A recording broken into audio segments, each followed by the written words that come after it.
আসসালামু আলাইকুম। আজকে নাটিকার মূল বিষয় সাইবার সচেতনতা। এখানে মূল ভিকটিম হচ্ছে ঝুমুর নওশিন হিসেবে, আমি তার বন্ধু সাবিহা এবং অফিসার হচ্ছে তানিশা, আর আমাদের মূল অপরাধী আনিকা। জানার সঙ্গে আমি কিছুদিনের ভিতরে খুব ভালো একটা চাকরি পেয়ে যাচ্ছি। এটা খুব ভালো কথা, কিন্তু এত তাড়াতাড়ি কীভাবে? এটা তো খুবই সোজা। কিন্তু কীভাবে?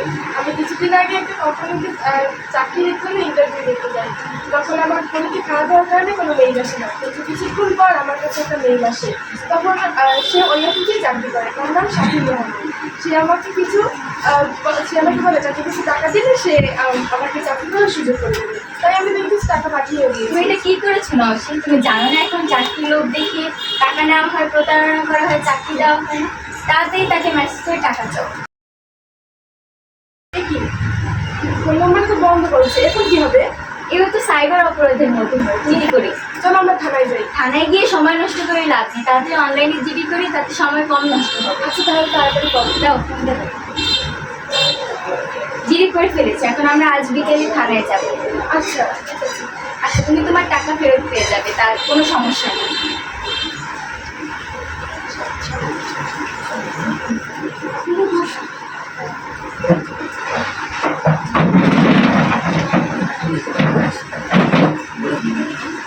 আপনাদের মধ্যে কার সাথে আসতে পেরেছি? আমার সাথে। আমি যে আপনি যে বই হোক তাড়াতাড়ি অপরাধীকে খুঁজে বের করবো। হ্যাঁ, আমি অবশ্যই চেষ্টা করবো। আগামীকাল সন্ধ্যার ভিতরে অপরাধী নিশ্চয়ই জানবো।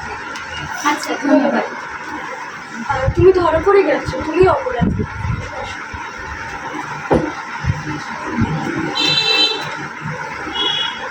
হ্যালো, অপরাধী ধরা পড়ে গেছে, আপনারা তাড়াতাড়ি থানায় চলে আসুন। আচ্ছা আমি এখানে আসি। কে ছিল? তাড়াতাড়ি চেক করছি। কেন? অপরাধী ধরা পড়েছে।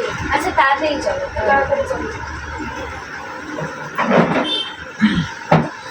এই আপনাদের আপনি আপনি এগুলো করেছেন? তুমি ওনাকে চেনো নাকি? হ্যাঁ, আমি ওনাকে চিনি। যখন আমি ইন্টারভিউ দিতে গেছিলাম তখন ওনার সাথে আমার আলাপ হয়েছিল। তাই না? আপনি ওনার সম্পর্কে জানলেন কীভাবে? আর আপনার আসল পরিচয়? আমি ভালো জানবো। নওশিন যখন ইন্টারভিউ দিতে যায় তখন ওর সাথে আমরা আলাপ হয়। ও যখন অফিসে গেছে তখন ওর এক্সট্রা কিছু কাগজপত্র আমার কাছে রেখেছে। তখন ওর সকল তথ্য আমি নিই।